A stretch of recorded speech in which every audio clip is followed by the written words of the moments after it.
Welcome to The Explainer. I am absolutely thrilled to have you here today because honestly, we are looking at a massive, seismic shift happening right now in the global motorcycle industry. For decades, the established order of those legacy brands has felt virtually untouchable. But today, well, the old rules are being completely rewritten by a manufacturing powerhouse that's scaling up at a speed that is genuinely hard to comprehend. We're talking about a challenger playbook that is actively redefining what riders can expect in terms of technology, performance, and price. Okay, let's dive right into this. For a long time, there was a very specific cultural stigma attached to the phrase "made in China" within the motorcycle world. Many riders immediately thought of cheap knockoffs, unreliable engines, budget materials, the whole shebang. But ask yourself, can a Chinese motorcycle today actually go toe-to-toe with or even beat a Japanese legend? In this explainer, we're going to look at the hard data, the factory floors, and the spec sheets to shatter that outdated perception. Here's a quick look at our roadmap for today's explainer. First, we'll look at the new motorcycle disruption. Then we'll take a virtual tour inside the Hangzhou Mega Factory. Third, we'll examine the KTM joint venture. Fourth, we're breaking down the price versus performance advantage. And finally, we'll zoom out to look at the broader Chinese wave. All right, let's get into Section 1, the new motorcycle disruption. To really understand this industry-wide shockwave, we have to look closely at the brand currently leading the charge into the Western market. And that's CFMOTO. They aren't just dipping their toes in the water, they are making a massive splash. Just look at this number. CFMOTO experienced a staggering 48% sales growth in North America in 2024, and globally, they recently crossed the 250,000 unit sales mark. I mean, this isn't a slow trickle, it's a total flood. They've rapidly expanded to a network of over 700 dealers in the US alone.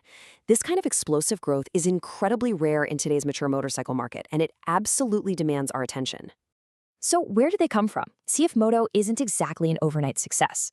They were founded back in 1989, spending their first couple of decades quietly building engines and components. But their trajectory really skyrocketed recently. In 2017, they formed a pivotal joint venture with KTM. And by 2024, they formally shattered any remaining market stigma by winning the highly prestigious Red Dot Design Award for their 800 NK model, and incredibly, capturing a Moto3 World Championship, right? They now have undeniable design chops and world-class racing pedigree to back it up. Let's move to Section 2, inside the Hangzhou Mega Factory. To comprehend exactly how they achieve this aggressive scale and quality, we gotta look behind the curtain. The Hangzhou campus is practically its own city. We are talking about 6 distinct, massive factories, all sitting on a single site. There are 6,000 workers employed here, and it's a fully integrated lifestyle campus. Workers live in on-campus apartments, eat in on-site restaurants, and work 10-hour shifts in a clinically spotless environment. You have these bustling warehouses, freshly painted frames, and dedicated, high-security R&D testing centers all existing within this one enormous ecosystem. And here is a fact that absolutely blows my mind. Because of this localized scale and unbelievable efficiency, a fully assembled motorcycle or EV rolls off their assembly line every 50 seconds. Imagine that.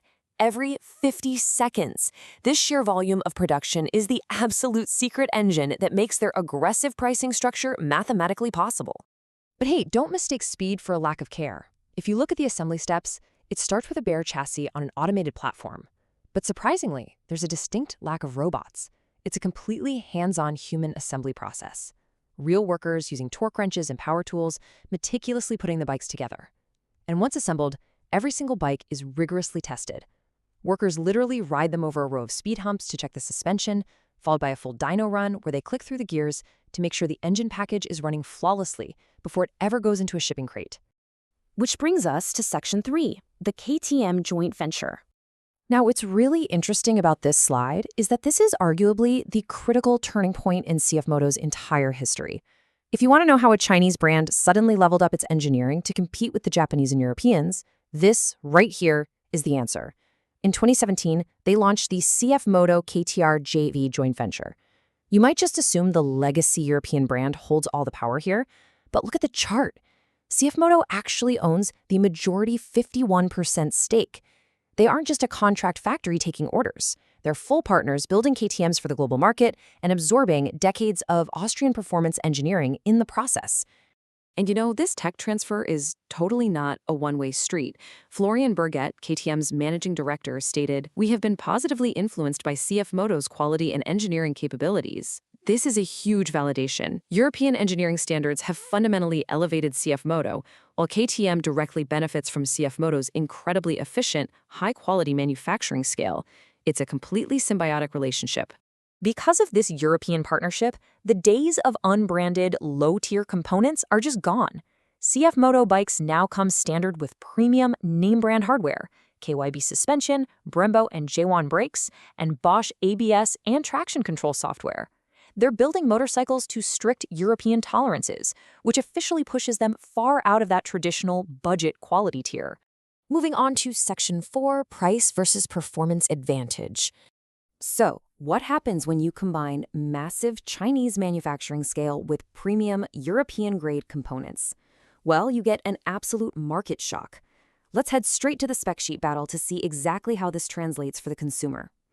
In this middleweight naked battle, the CFMOTO 675 NK delivers 95 horsepower, comes standard with a quick shifter, and features adjustable KYB suspension, all for just $7,499. Compare that to the Honda CB650R at almost $9,400 or the Yamaha MT-07 at $8,600. CFMOTO is radically undercutting legacy Japanese brands by thousands of dollars, while actively beating them on standard features and power straight out of the box. Insane, right? And it's the exact same story in the cruiser market. The CFMOTO 450 CLC comes in at $5,799 and offers premium features like a low-maintenance belt drive and a full-color TFT display. Meanwhile, the Honda Rebel 500 costs $1,000 more, relies on a standard chain drive, and uses a basic LCD display. CFMOTO is essentially daring the consumer to justify paying more for less tech. And actually, if you think they're just making entry-level or beginner bikes, think again. They recently unveiled the jaw-dropping V4 SRR concept. This is a 210-plus horsepower superbike featuring active aerodynamics and a counter-rotating crankshaft. They're aiming straight for the premium performance segment, with a real goal to deliver elite track-ready performance at potentially half the cost of their European rivals. Finally, let's look at Section 5, the broader Chinese wave.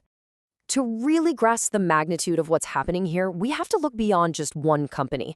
CFMOTO is incredibly successful, sure, but they are absolutely not an isolated anomaly. This is a vast macroeconomic shift reshaping the entire industry. Look at this rising tide of massive players. You have QJ Motor, a giant that owns the historic Benelli brand and actually builds the X350 and X500 for Harley-Davidson. You have Lonson launching their premium Vosges brand and building F-Series engines for BMW. You have Zongshen outputting over 1 million motorcycles a year. And you have Ziho pushing heavily into the urban EV space. These companies have been deeply embedded with the world's most famous legacy brands for years, and now they're stepping into the spotlight under their own names. So, the crucial point is really captured perfectly by this quote from ADV Life. The Chinese are doing to the Japanese what the Japanese did to the Europeans in the 70s. History is quite literally repeating itself right before our eyes. The classic Challenger playbook of introducing highly reliable, technologically advanced machines at aggressively low prices is playing out once again, just with new names on the fuel tanks. Which leaves us with this final, truly provocative thought. As we look at these rapidly shifting market economics, we really have to ask ourselves, if the price is undeniably right and the technology and engineering are fully matched to global standards, does the badge on the tank actually matter anymore? It's a fascinating question that every rider is going to have to answer for themselves in the coming years. Thanks so much for joining me on this explainer. Keep learning, and I'll catch you on the next one.